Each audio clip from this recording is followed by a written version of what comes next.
The fast food landscape is collapsing in plain sight, and most people don't even realize it. While customers argue over who makes the best fries or burgers, entire restaurant empires are quietly falling apart behind the scenes. Beneath the glossy ads and upbeat slogans lies a harsh truth. Corporate executives are desperate to hide. The warning signs have been there for years. Empty dining rooms, shortened hours, boarded windows where neon once glowed. What looked like temporary slowdowns have become full-blown death spirals that no limited-time deal or new menu item can fix. Today, we're exposing 7 major fast food chains that may not survive the next 2 years. These aren't regional underdogs or mom-and-pop casualties. They're national icons, brands that defined American dining for decades, but are now racing toward extinction. The collapse isn't coming someday. It's happening right now, and the signs are everywhere. Number 7. Church's Chicken. Once a Southern institution synonymous with comfort food, Church's has become a casualty of the modern fried chicken wars. The brand that once defined neighborhood dining now struggles to remain visible in a market dominated by stronger competitors, with sharper marketing, better locations, and deeper pockets. Church's built its legacy on authentic recipes, honey butter biscuits, and perfectly seasoned chicken that created fierce regional loyalty. Families passed down preferences like heirlooms, and franchise owners maintained close community ties that gave the chain its warmth and identity. But those strengths began to erode when corporate leadership started treating Church's like a generic fast food franchise instead of a culturally rooted brand. Standardization replaced regional character. Locally sourced ingredients gave way to industrial suppliers, stripping away the distinctive flavors that once set Church's apart. Cost-cutting simplified its cooking processes to save on labor and training, flattening taste and texture until the food became indistinguishable from cheaper competitors. Efforts to modernize the menu only deepened the crisis. New items that ignored Church's Southern heritage alienated loyal customers, while failing to attract younger diners seeking innovation elsewhere. The brand now occupies an uncomfortable middle ground, too slow to compete on convenience, too diluted to stand for authenticity. Real estate setbacks have compounded these problems. As competitors snapped up high-traffic sites, Church's was pushed into lower visibility locations that hurt accessibility and brand perception. The chicken sandwich boom that transformed Popeyes and KFC barely registered for Church's, leaving it without a flagship product to reignite excitement. Franchisees have grown increasingly frustrated. Corporate support has thinned. Marketing funds once spent on local engagement now funnel into broad initiatives that yield little benefit for struggling operators. Training programs have been reduced to bare minimum standards, eroding consistency and morale across locations. The result is a brand adrift, caught between nostalgia and irrelevance. Church's once celebrated authenticity now feels corporate and generic. Its distinctive voice lost amid louder, better-funded rivals. Without a bold turnaround or renewed focus on what made it beloved in the first place, this Southern staple risks fading entirely from the national dining scene. Number 6. Del Taco. The California-based chain that once promised the perfect balance between American comfort food and Mexican flavor is now learning the hard way that trying to please everyone pleases no one. The 2022 merger with Jack in the Box was billed as a strategic partnership that would accelerate national growth. Instead, it produced corporate confusion, strained franchise relations, and a rapid decline in quality that longtime fans immediately noticed. Del Taco's original strength lay in its hybrid concept, burgers and fries next to tacos and burritos, served with fresher ingredients than its mass-market rivals. For decades, that combination worked, but post-merger integration has been disastrous. Supply chain efficiencies lowered ingredient quality, training suffered, and the brand's once distinct freshness vanished. Expansion beyond the West Coast exposed how shallow Del Taco's national appeal really was. In Texas, Arizona, and the Southwest, regions already loyal to strong local Mexican chains, Del Taco's California casual vibe and hybrid menu simply didn't translate. The markets it entered already had better, cheaper, or more authentic options. Franchisees now find themselves trapped between rising costs and disappearing customers. Many complain that corporate support promised during the merger never arrived, while strict operational mandates removed the local flexibility that had kept their stores profitable. Some operators have simply walked away, unwilling to keep funding a system that no longer works. Meanwhile, Del Taco's menu complexity, once a point of pride, has become a liability in a fast food landscape that rewards simplicity and speed. Kitchens bog down during peak hours, labor costs climb, and consistency across locations has become impossible. Marketing missteps have compounded the problem. The limited ad budgets that once worked in California markets are spread too thin nationwide, leaving little brand awareness in new regions. Consumers unfamiliar with Del Taco see no reason to choose it over Taco Bell, Chipotle, or regional favorites that already dominate the category. Financial pressures are forcing shortcuts that further erode what little differentiation remains. Fresh preparation has been replaced by pre-packaged ingredients. Food quality has declined, but prices have not. The result is a brand charging a premium without offering a premium experience. The data tells the story. Declining same-store sales, shrinking customer traffic, and growing social media backlash. What was meant to be a bold expansion into national markets has instead exposed every weakness in Del Taco's business model. The merger that promised new life may have delivered the final blow. Number 5. Checkers and rallies. The double drive-through concept that once promised revolutionary convenience has devolved into a nightmare of legal battles, equipment failures, and health violations that have pushed this struggling chain beyond the point of recovery. What started as an innovative approach to fast food service has become a cautionary tale of corporate neglect and operational breakdown that continues accelerating toward complete collapse. The dual drive-through system was supposed to represent the future of quick-service dining, allowing locations to handle twice the volume of traditional single-lane competitors while maintaining speed and accuracy. Early success stories featured impressive sales figures and customer satisfaction ratings that suggested Checkers and Rallies had discovered a sustainable competitive advantage that other chains would struggle to replicate. Corporate ownership changes have created instability that affected every aspect of operations from supply chain management to employee training programs. Each new management team has attempted to implement different strategies without addressing the fundamental structural problems that prevent locations from operating profitably. The constant reorganization has left franchisees without consistent support or clear direction, while corporate resources get consumed by internal restructuring rather than restaurant improvements. Legal troubles have multiplied as the chain faces lawsuits from former employees, unpaid suppliers, and disgruntled franchisees who claim corporate misrepresentation about profitability projections and support commitments. Class action complaints allege systematic wage theft and unsafe working conditions that create liability exposure far beyond typical restaurant industry risks. The mounting legal expenses have drained resources that should have been invested in equipment maintenance and quality improvements. Kitchen equipment at most remaining locations operates far beyond recommended replacement schedules, creating food safety hazards and operational inefficiencies that drive customers away while increasing costs. Fryers that haven't been properly maintained produce inconsistent results and consume excessive energy.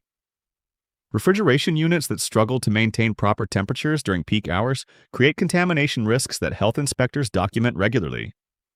The drive-through technology that once represented cutting-edge innovation has become obsolete compared to modern ordering systems that competitors have implemented. Broken speakers force customers to repeat orders multiple times. Malfunctioning payment terminals create delays that eliminate any speed advantages the dual-lane system might provide. Digital menu boards that fail during service hours leave customers guessing about available options and pricing. Health department violations have reached crisis levels as understaffed locations struggle to maintain basic sanitation standards. Inspection reports reveal systematic problems with food storage, preparation surface cleanliness, and employee hygiene protocols. The frequency and severity of violations indicate management systems that have completely broken down rather than isolated incidents at poorly run individual restaurants. Supplier relationships have deteriorated as payment delays and contract disputes affect ingredient quality and delivery reliability. Vendors demand cash payments or refuse service entirely, forcing locations to source ingredients from whatever suppliers will extend credit terms. The resulting inconsistency in food quality creates customer experiences that vary dramatically between visits to the same location. Number 4. Steak and Shake. The Midwest institution that once defined the premium burger experience has become a shell of its former self. hemorrhaging locations while desperately attempting to reinvent a concept that customers have already abandoned. The transformation from full-service restaurant to self-service operation has alienated longtime customers without attracting sufficient new business to offset massive revenue losses. Steak and Shake built its reputation on hand-formed burgers, real milkshakes, and table service that justified higher prices compared to typical fast food alternatives. The nostalgic atmosphere and quality food created emotional connections with customers who viewed visits as special occasions rather than routine dining decisions. Families gathered for celebrations, couples shared milkshakes on dates, and friends met for late-night conversations over steak burgers and fries. The debt crisis that forced dramatic operational changes has revealed the extent of financial mismanagement that occurred during previous ownership periods. Creditors demanded immediate cost reductions that eliminated the service model and quality standards that made Steak and Shake distinctive. The pivot to self-service ordering and preparation was implemented without adequate customer communication or staff training, creating confusion and frustration that drove away loyal patrons. Franchise conversion efforts have failed as potential operators discover that the economics of the new model don't support sustainable profitability. The reduced menu and simplified operations were supposed to lower labor costs and training requirements, but customer traffic has declined even faster than operational expenses. Many franchise candidates have abandoned plans after reviewing actual performance data from converted locations. The milkshake program that once represented Steak and Shake's signature offering has been compromised by equipment maintenance deferrals and ingredient cost reductions. Hand-dipped shakes that required skilled preparation have been replaced with automated systems that produce consistent but unremarkable results. The premium pricing that customers once accepted for authentic milkshakes now seems unjustified when the product quality resembles offerings from mainstream competitors. Menu simplification has eliminated items that attracted different customer segments while failing to improve operational efficiency enough to offset revenue losses. The breakfast program that generated morning traffic has been discontinued at many locations. Seasonal specialties and limited-time offers that created excitement and repeat visits have been abandoned in favor of a static menu that provides few reasons for customers to return frequently. Location closures have accelerated as leases expire, and property owners demand rent increases that struggling restaurants cannot afford. Prime real estate that once housed successful Steak and Shake locations gets claimed by competitors or converted to entirely different businesses. The shrinking footprint reduces brand visibility and convenience for remaining customers while eliminating economies of scale that made corporate operations viable. The rebranding attempts have confused customers who remember Steak and Shake as a premium dining experience, but encounter something resembling fast casual service at higher prices than comparable alternatives. Marketing messages about innovation and modernization contradict customer observations about reduced service levels and simplified food preparation. The disconnect between corporate messaging and actual restaurant experience has accelerated customer defection to competitors who deliver consistent value propositions.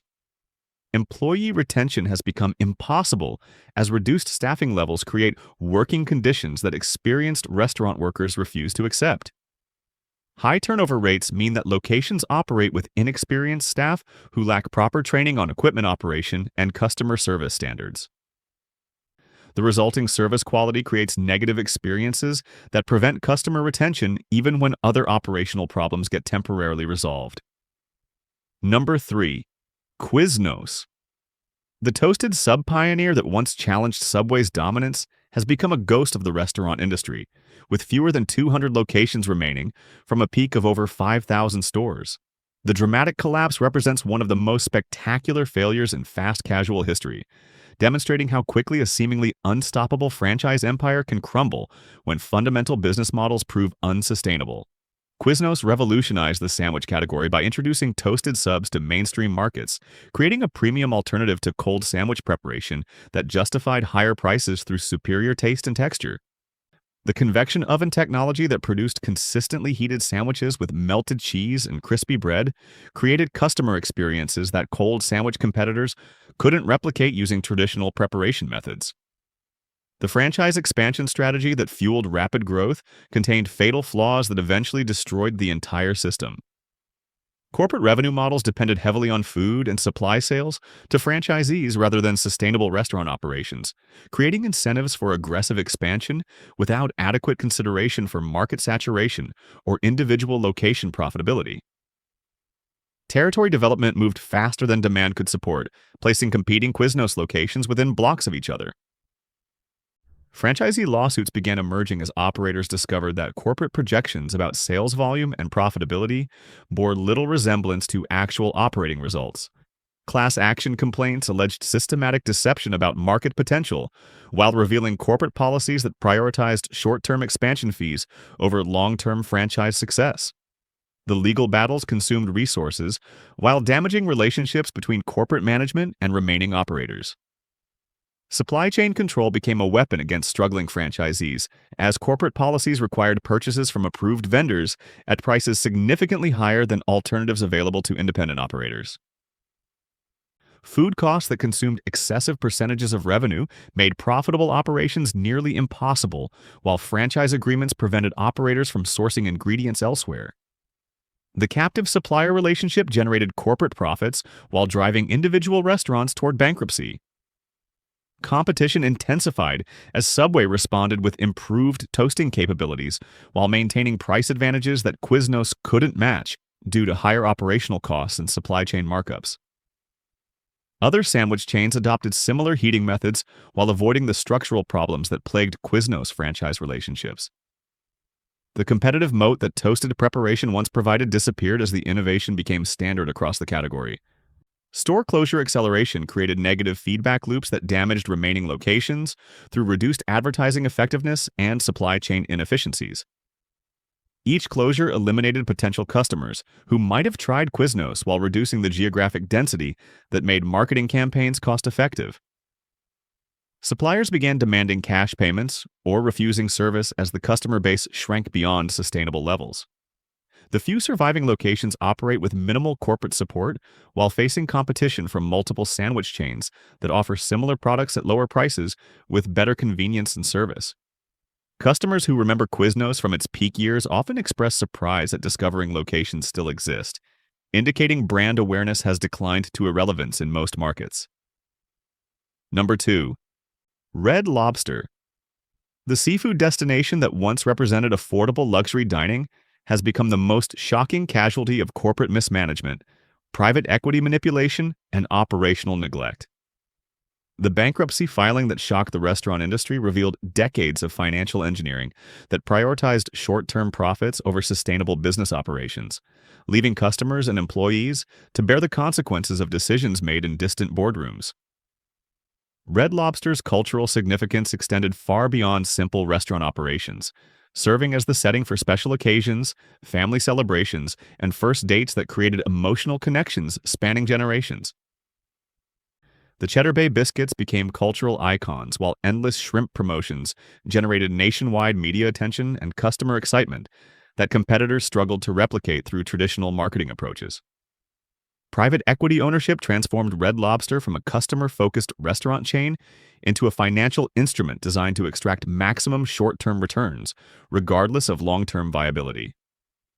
Sale and leaseback arrangements separated restaurant operations from real estate ownership, creating rental obligations that consumed increasing percentages of revenue while reducing operational flexibility. The financial engineering generated immediate profits for investors while creating unsustainable cost structures for restaurant operations. Supply chain manipulation particularly became problematic as ownership changes affected seafood sourcing relationships that required decades to develop properly. Supplier partnerships that ensured consistent quality and pricing got disrupted by corporate policies that prioritized cost reduction over reliability. The resulting ingredient inconsistency created customer experiences that varied dramatically between visits while compromising the food quality that justified premium pricing. Menu engineering attempts to improve profitability through higher margin items failed to account for customer expectations about seafood preparation and presentation. Limited-time offers designed to drive traffic often featured items that required ingredients and preparation methods that individual locations couldn't execute consistently. The disconnect between corporate menu development and restaurant operational capabilities created customer disappointment while increasing kitchen complexity. Location maintenance was deferred as corporate resources got diverted toward debt service and investor returns rather than restaurant improvements. Equipment replacement schedules were extended beyond manufacturer recommendations, while renovation projects got postponed indefinitely. The resulting decline in restaurant appearance and functionality created environments that no longer supported the upscale casual dining experience customers expected. The endless shrimp promotion that once generated excitement and media coverage became a financial disaster as corporate management failed to anticipate customer behavior changes and commodity price fluctuations. What began as a successful traffic driver transformed into a loss leader that consumed profits while attracting customers who generated minimal additional revenue through beverage and appetizer purchases. Bankruptcy proceedings revealed the extent of financial manipulation that had hollowed out restaurant operations while enriching previous ownership groups. Vendor payments had been delayed while employee benefits were reduced and location improvements were eliminated. The corporate structure had been designed to extract maximum value from the Red Lobster brand while leaving operational entities with insufficient resources to maintain competitive restaurant experiences. Number 1. Boston Market. The rotisserie chicken chain that once promised to revolutionize family dining through home-style meals and convenient service has entered its final death spiral, with mass closures, unpaid employees, and legal battles marking the end of what was once a promising restaurant concept. The collapse has been swift and merciless, leaving customers confused and workers unpaid, while corporate entities disappear behind layers of legal protection. Boston Market's original vision addressed real consumer needs by providing freshly prepared comfort food that busy families could purchase without sacrificing quality or nutrition. The rotisserie chicken technology produced consistently moist and flavorful results, while side dishes prepared fresh, daily created complete meal solutions that competed favorably with home cooking in terms of both taste and convenience. The recent ownership period has been characterized by systematic asset stripping and operational neglect that transformed viable restaurant locations into corporate piggy banks designed to generate immediate cash rather than sustain long-term business operations. Equipment maintenance was eliminated while supplier payments were delayed or avoided entirely, creating conditions where basic restaurant functions became impossible to maintain. Employee wage theft has reached crisis proportions as locations operate without paying staff, while corporate entities claim financial hardship despite continuing to collect revenue from customer sales.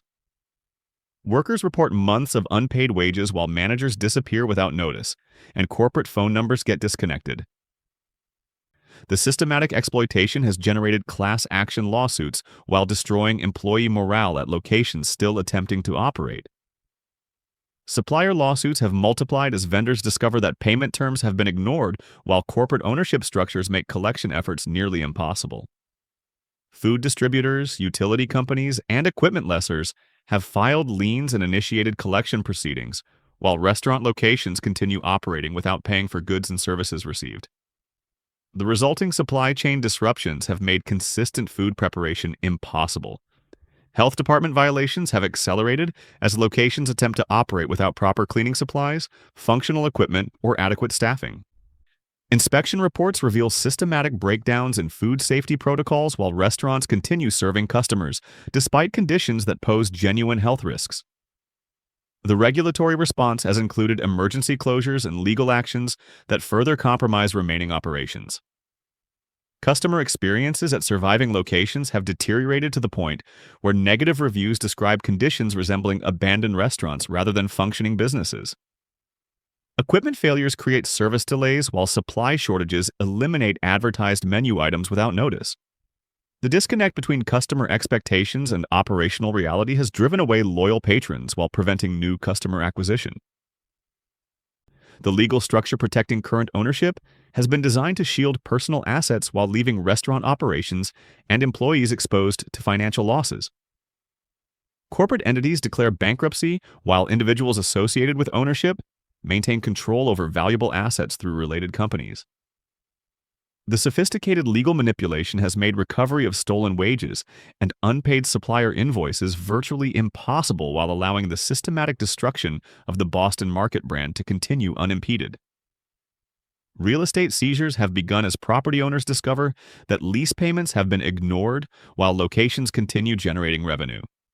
Landlord eviction proceedings have accelerated store closures while revealing the extent of corporate deception about financial capabilities and operational intentions. The resulting legal chaos has made reopening closed locations impossible while contaminating the brand reputation beyond any possibility of recovery. The evidence is undeniable. 7 household names that once dominated strip malls and highway exits across America are entering their final chapter, victims of corporate greed, operational neglect, and changing consumer preferences that have left them obsolete in an increasingly competitive marketplace. These collapses aren't random business failures or temporary setbacks that better management could reverse. They represent systematic breakdowns where decades of brand equity get destroyed by decisions that prioritize short-term financial extraction over sustainable restaurant operations. The patterns are identical across every failing chain. Deferred maintenance, supplier disputes, employee exploitation, and customer abandonment create downward spirals that accelerate beyond any possibility of recovery. The restaurant industry has always been unforgiving, but the current environment punishes operational mistakes with unprecedented speed and finality. Consumer expectations have evolved while these chains remain trapped in outdated business models that no longer generate sufficient revenue to support their cost structures. Social media amplifies every service failure while competitors capture market share with superior execution and clearer value propositions. By 2026, these 7 names will exist only in nostalgia and bankruptcy court records. The transformation has already begun, and no amount of corporate restructuring or marketing campaigns can reverse momentum this powerful.